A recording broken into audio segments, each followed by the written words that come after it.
محمد رسول الله. Assalamualaikum warahmatullahi wabarakatuh. Alhamdulillahil karimir rahman, 'allamahul Qur'an, khalaqal insana, 'allamahul bayan. Asyhadu an la ilaha illallah wahdahu la syarika lah, wa asyhadu anna Muhammadan 'abduhu wa rasuluhu alladzi kana yatluul Qur'an. Amma ba'd. Berada di sekalian Allah, dan saya tidak pernah bosan mengucapkan puji serta syukur atas segala nikmat dan karunia yang terus memberikan kepada kita semua. Nikmat yang begitu banyak dan tidak mungkin kita hitung berapa jumlahnya. Wa in ta'uddu ni'matallahi la tuhsuha. Sallallahu alaihi wasallam kami banggakan kepada Nabi Muhammad sallallahu alaihi wasallam, kepada keluarganya, para sahabatnya, dan kita sampai di sana. Ya masyarakat, rahimahullah, Allah SWT memberikan karunia kepada Rasulnya untuk menerima wahyu pertama dengan sebuah perintah yang agung, yaitu perintah untuk membaca. Dan itu ada pada 5 ayat pertama surat Al-Alaq, dimulai dengan kalimat dengan kata Iqra. Kata ini mengandung makna yang begitu dalam. Tentu secara harfiah kata Iqra artinya bacalah. Dan pada saat itu Nabi sallallahu alaihi wasallam berada di sebuah tempat yang kita kenal dengan Gua Hira, di sebuah bukit yang namanya An-Nur, Jabal An-Nur.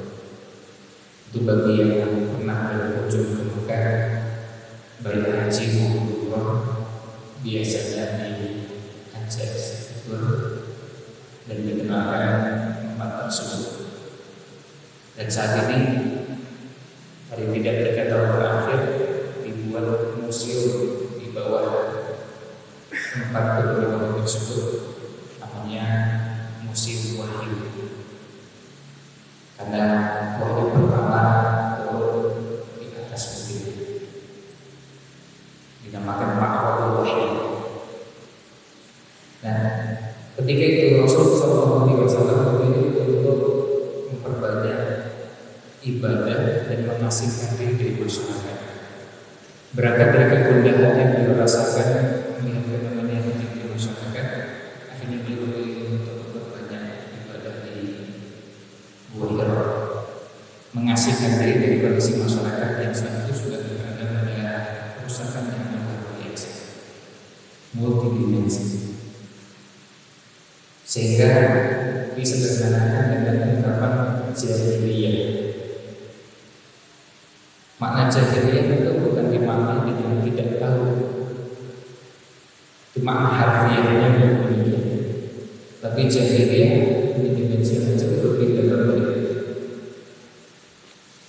Jahiliyah bisa jadi orang yang memahami uang, kenal dengan uang, tapi tidak kenal cara mencari uang dan mentasawufkan menggunakan uang dengan cara yang benar, yang telah ditentukan dalam syariat. Karena bisa jadi orang mencari uang tapi semua cara dilakukan, bahkan cara yang tidak halal pun dilakukan. Bagi orang yang berusaha untuk menghindari praktik jahiliyah, maka akan berusaha untuk menghindari dari cara tersebut.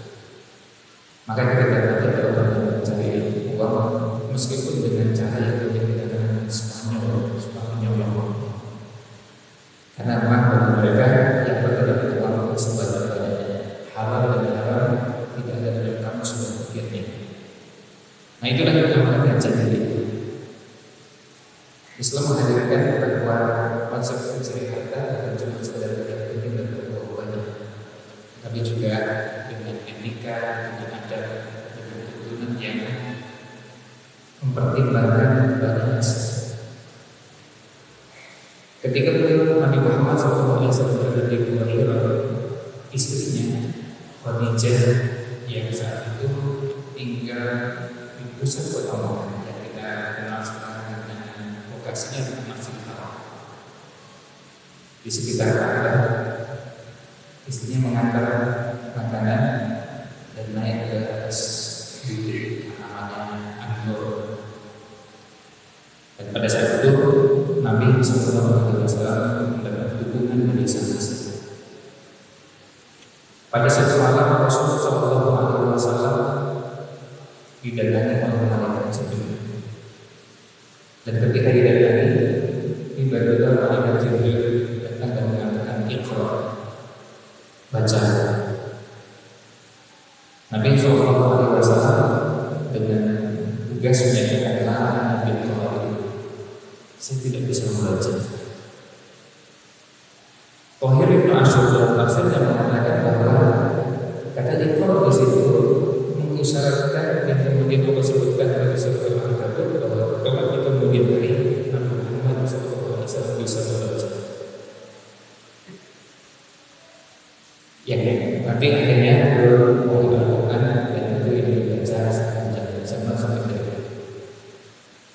Lalu ketika Nabi SAW mengatakan dengan jawaban tersebut, malaikat Jibril mendekat kepada Muhammad SAW sampai beliau merasa susah untuk bernapas, merasa kepayahan. Setelah berlepas lantai, kemudian diucapkan lagi Iqra, baca. Jawabannya masih sama dan pada kedua kalinya juga dilakukan yang sama dengan malaikat Jibril. Sampai akhirnya tiga. Pada yang ketiga kemudian lanjutan dari Iqra tersebut Nabi sampai dengan ayat 5 surah Al-Alaq. Iqra bismillahirrahmanirrahim. Khalaqal insana min 'alaq. Iqra rabbukal akram alladzi 'allama bil qalam 'allamal insana ma lam ya'lam. Setelah turun wahyu tersebut, Nabi SAW pulang menemui sang istri Khadijah radhiyallahu anha dan beliau merasa ketakutan karena baru pertama kali melihat makhluk yang bukan manusia juga bukan binatang. Malaikat Jibril datang dan hadir seperti kita ketahui bersama malaikat memiliki sayap. Dalam surat Fatir Allah SWT berfirman, Alhamdulillahi fa'adil samawati wal ardh ja'ilil malaikati rusulan uli ajnihatin manna wa thulatha wa ruba'. Dalam ayat pertama surat Fatir Allah sebutkan bahwa para malaikat itu punya sayap, ada yang 2, ada yang 3, ada yang 4. Malaikat Jibril punya 600 sayap. Beliau katakan Nabi Muhammad SAW katakan dan umat lalu menyesal. Ketika pulang dan ketakutan, beliau minta diselimuti untuk menenangkan lebih dahulu. Dan Khadijah yang sangat matang dan dewasa, sangat tahu persis bagaimana suami, sehingga apa yang beliau lakukan, beliau memenuhi permintaan sang suami. Memenuhi permintaan suami itu apa? Menenangkan dengan cara berselimut. Dan ini menunjukkan ada perbedaan karakter dan sifat laki-laki dengan perempuan. Kalau laki-laki biasanya ketika ada masalah berat berusaha untuk menenangkan terlebih dahulu dengan cerita. Berbeda dengan perempuan ketika ada masalah biasanya cenderung untuk langsung menceritakan apa yang sedang terjadi. Bayangkan seandainya Khadijah menjadi seorang istri tidak paham betul dengan karakter suaminya. Untuk karakter laki-laki bisa jadi malah justru menuntut pada suaminya boleh cerita. Tapi Khadijah sangat paham. Lalu Khadijah pun memenuhi permintaan sang suami sampai dengan tenang. Kalau sudah tenang akan lebih mudah untuk bercerita. Nah baru kemudian setelah tenang diceritakan apa yang baru saja dialami, yang baru saja terjadi. Nah, kemudian kalau kita perhatikan apa yang ada pada riwayat pertama surah Al-Alaq ini menjadi pintu untuk kebangkitan dan kemajuan umat Islam. Pada saat itu Nabi Muhammad SAW diutus kepada masyarakat yang kondisinya parah luar biasa. Dari berbagai sisi, dari masyarakat yang betul-betul tidak diperhitungkan sama sekali. Sampai-sampai kalau kita membaca buku-buku sirah nabawiyah sejarah dari Nabi Muhammad SAW, hampir semua buku sirah menceritakan kondisi masyarakat Arab saat itu yang kondisinya sangat parah dan luar biasa, yang dibahasakan dengan jahiliyah. Jahiliyah bukan cuma sekedar seperti mereka disampaikan tidak bisa membaca, tidak bisa menulis, tapi kondisi masyarakatnya betul-betul jauh dari peradaban. Kita bisa bayangkan masyarakat yang dengan teganya membunuh hidup-hidup anak wanita, anak perempuan, karena dianggap kalau punya anak perempuan membawa aib bagi keluarga besar. Sampai-sampai Allah sebutkan dalam Al-Quran dengan istilah al-mawudah. Wa idzal mawudah su'ilat bi ayyi dhanbin qutilat. Kalau di zaman Fir'aun hanya beda jenis kelaminnya. Di zaman Fir'aun setiap anak laki-laki yang lahir dibunuh. Di zaman Rasulullah SAW ketika beliau berhadapan dengan masyarakat saat itu, masyarakat jahiliyah, anak perempuan yang lahir juga dibunuh. Sama. Padahal anak-anak itu tidak pernah melakukan kesalahan apa. Mereka tidak berdosa. Mereka baru lahir. Tidak ada dosa yang dilakukan. Hanya cuma gara-gara jenis kelaminnya perempuan. Sehingga Islam hadir untuk menangkan tatanan yang sudah rusak dan luar biasa. Kalau kita menggunakan pendekatan tanpa perlu kita membawa agama, dengan logika sederhana dan mungkin orang yang dimiliki oleh setiap manusia, tentu ini perilaku masyarakat yang tidak bisa diterima oleh masyarakat awam. Setiap kali baru ada bayi lahir dan bayi perempuan dibunuh hanya karena dia anggap membawa Islam. Kalau bicara tentang ekonomi, mereka sudah biasa melakukan berbagai macam kecurangan, kezaliman yang berhubungan dengan mencari nafkah dan saling menyalurkan. Kemudian dalam bidang agama, dalam bidang termasuk pernikahan, mereka memindahkan berbagai macam bentuk pernikahan. Nikah yang kita kenal sekarang ini hanya cuma salah satu bentuk dari sekian banyak bentuk pernikahan yang ada di masyarakat jahiliyah. Maka Islam hadir untuk menata tatanan tersebut. Dan dimulai dari mana? Dimulai dari ikrar. Karena kalau kita ingin mengubah masyarakat, ini mengisyaratkan kepada kita kalau kita ingin mengubah masyarakat, dimulai dari ikrar. Dengan cara itulah kita bisa berubah. Dengan membaca, akhirnya orang terbuka wawasannya, bisa berubah pandangan hidupnya, bisa merubah persepsi yang selama ini dipahami dan didapati.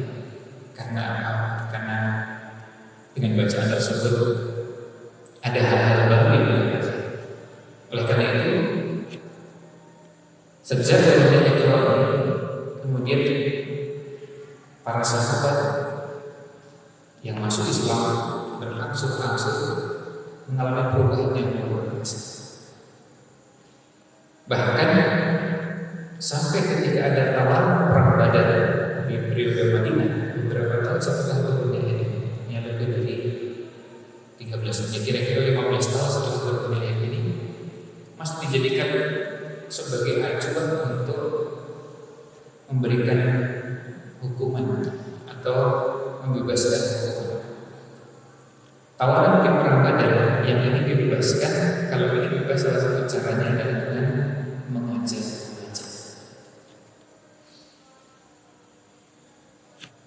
Dan ini menunjukkan kepada kita bahwa upaya dari masyarakat sahabat melepas diri dari kondisi buta yang dinamakan dengan ummi, kemudian dari istilah itu berkembang dengan berbagai macam bentuk buta.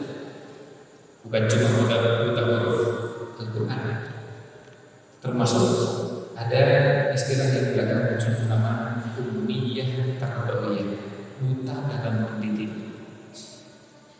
Ini kalau masuk dalam ilmu pendidikan, masuk ilmu parenting, mengasuhkan bapak dan ibu. Kenapa ini muncul? Karena ternyata yang namanya buta itu sangat berat. Tidak sedikit dari bapak dan ibu atau tidak sedikit dari suami dan istri menjadi suami, menjadi istri tapi buta. Bagaimana caranya mendidik? Dengan Iqra ini kemudian dikenalkan. Kemudian pada saat disebutkan Iqra dan disebutkan 2 kali Iqra, lalu Bismillahirrahmanirrahim, khalaqal insana min 'alaq, diulang lagi Iqra. Pada kali tersebut tidak disebutkan objeknya. Kalau kita membuat urutan kalimat, urutan kata menjadi sebuah kalimat dalam bahasa Indonesia juga dalam bahasa Arab, demikian pula juga dalam bahasa yang lain, kita mengenal ada namanya subjek, predikat, objek, keterangan. Pada kata Iqra, kita tidak menemukan objek. Iqra, baca, lalu dibaca. Dan ini jadi kelebihannya Al-Quran. Maka kemudian di kalangan para ahli Al-Quran dijadikan salah satu kemujizatnya Al-Quran.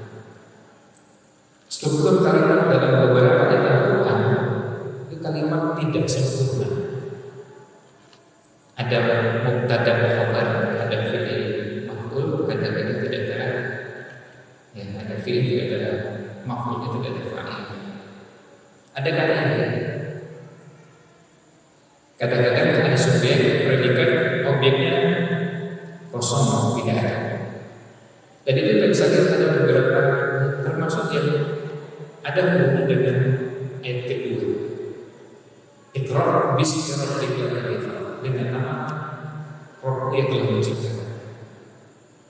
Ketika kita membaca Bismillahirrahmanirrahim, itu contoh kalimat tidak sempurna. Karena kalau coba kita terjemahkan Bismillahirrahmanirrahim dengan nama Allah Ar-Rahman dan Rahim, apanya yang dengan nama Allah Ar-Rahman dan Rahim? Kan di situ ada titik-titik yang dikosongkan, lalu lanjutannya dengan nama Allah yang Rahman dan Rahim. Apa ini yang dikosongkan? Ternyata dari mukjizatnya Al-Quran inilah kelebihan gaya bertuturnya Al-Quran atau uslub Quran.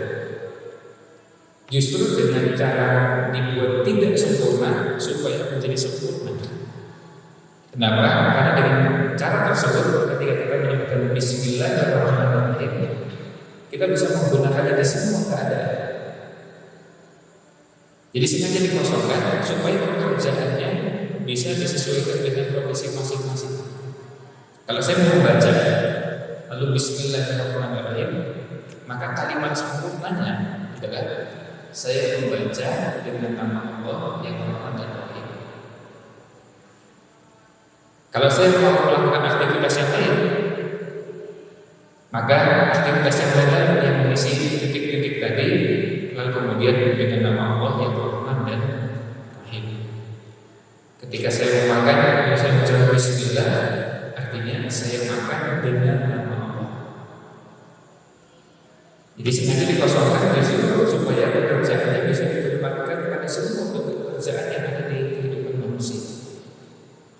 Sebab kalau sudah diisi, malah justru kita mencari kata yang paling bisa mewakili semuanya tidak ada. Kita sulit sekali menemukan satu kata yang bisa mewakili semua. Maka dengan dikosongkan sengaja supaya kalimatnya menjadi sempurna sesuai dengan kondisi.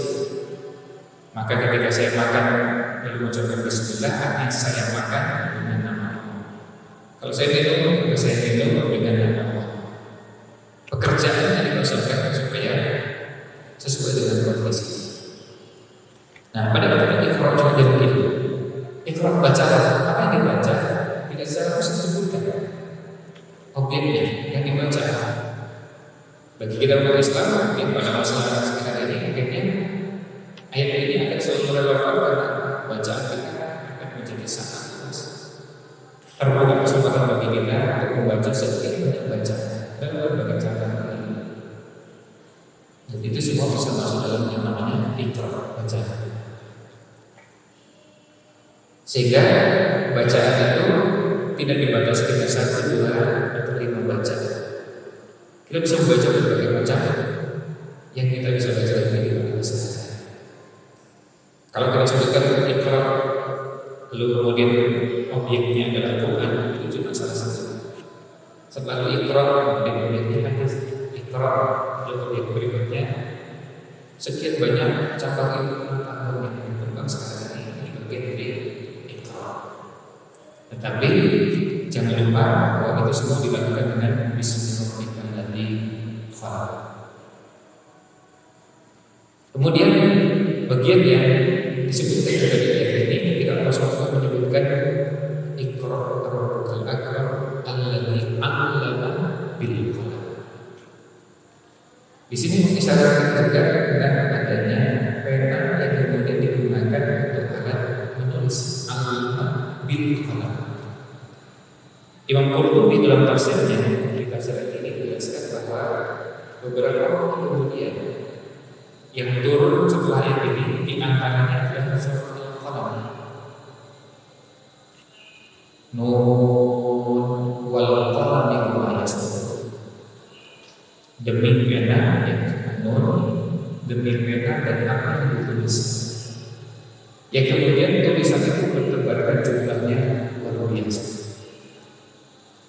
Berangkat dari ini adalah para ulama memahami bahwa dua kali membaca dan menulis menjadi salah satu dari sekian banyak keterangan penting untuk pengembangan pengetahuan.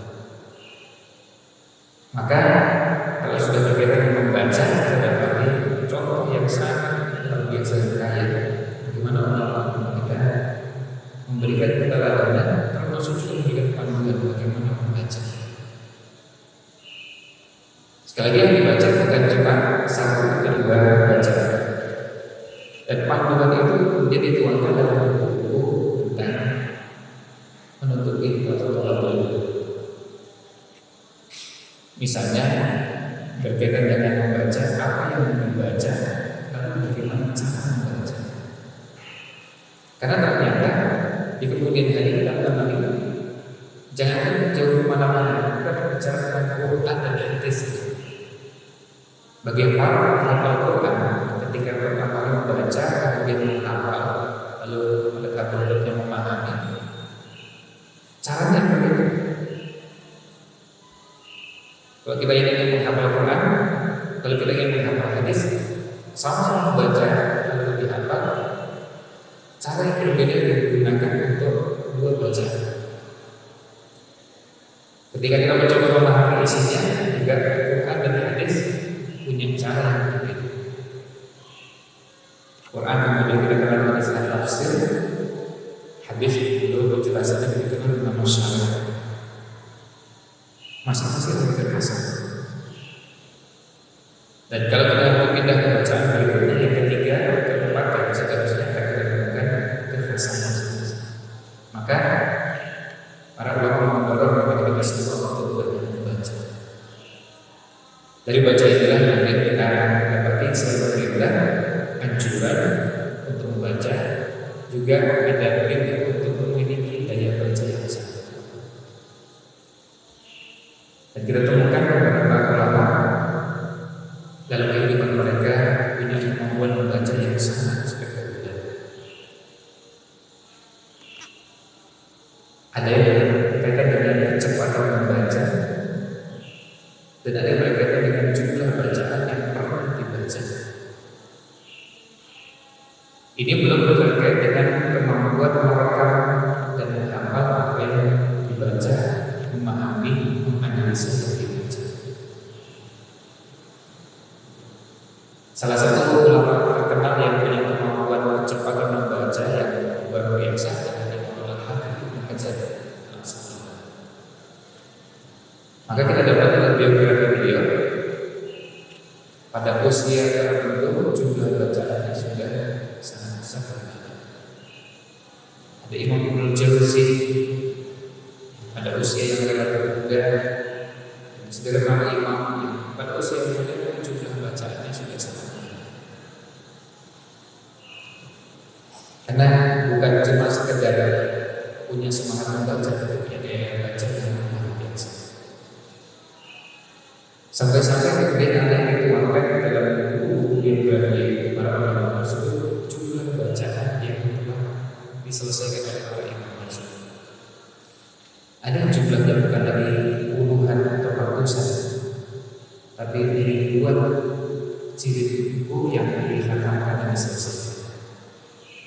Oleh karena itu, pelajaran yang kita dapatkan dari ini bahasan terakhir, bahwa kalau kita ingin mengubah kondisi pribadi kita, masyarakat kita, langsung negara kita mulai dari yang pertama dengan membaca. Saya kira tentu juga menjadikan hasil riset yang berkaitan dengan membaca sebagai bahasa kita, karena sebagian dari masyarakat kita punya daya baca yang masih rendah. Dan itu lebih memprihatinkan lagi kalau di lingkungan masyarakat yang tingkat intelektualnya diharapkan punya level yang sangat tinggi, justru minat bacanya rendah, daya bacanya rendah. Dan mahasiswa yang ketika disodori buku-buku dengan tebal yang sudah terlihat 400-an halaman, ada sebagian yang sudah mulai tidak terlalu antusias membaca. Dan prihatin dengan kondisi seperti itu. Sekitar 3 tahun yang lalu saya bertemu dengan salah seorang mahasiswa yang baru menyelesaikan disertasinya di salah satu kampus di Saudi. Pertanyaan saya terkait dengan membaca, dalam sehari berapa jam yang Anda luangkan untuk membaca? Di sela-sela kegiatan ada ternak kering antara anak-anak istri dan kegiatan-kegiatan yang lainnya, yang harus menyampaikan 11 jam.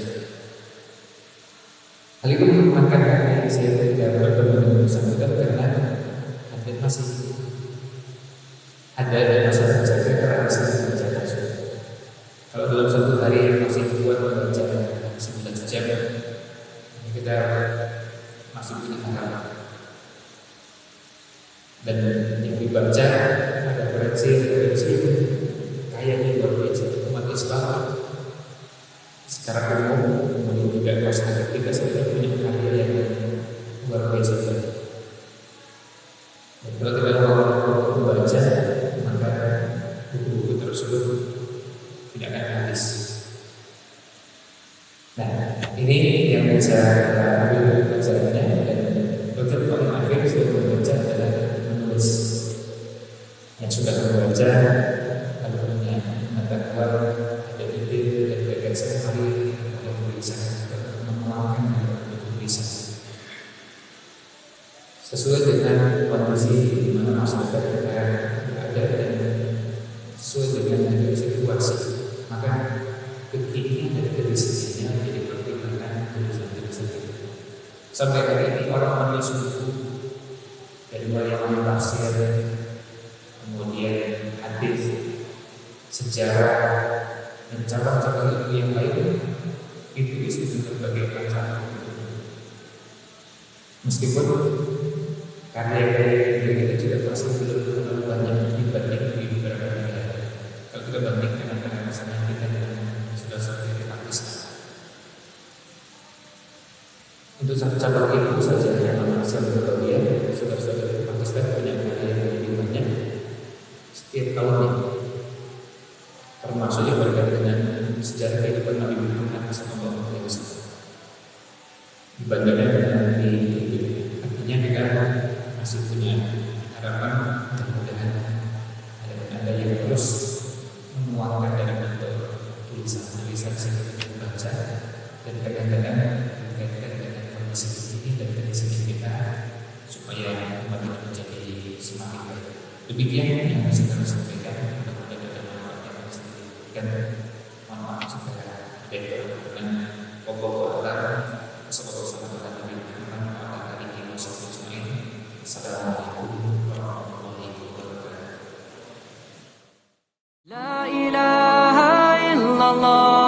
محمد رسول الله.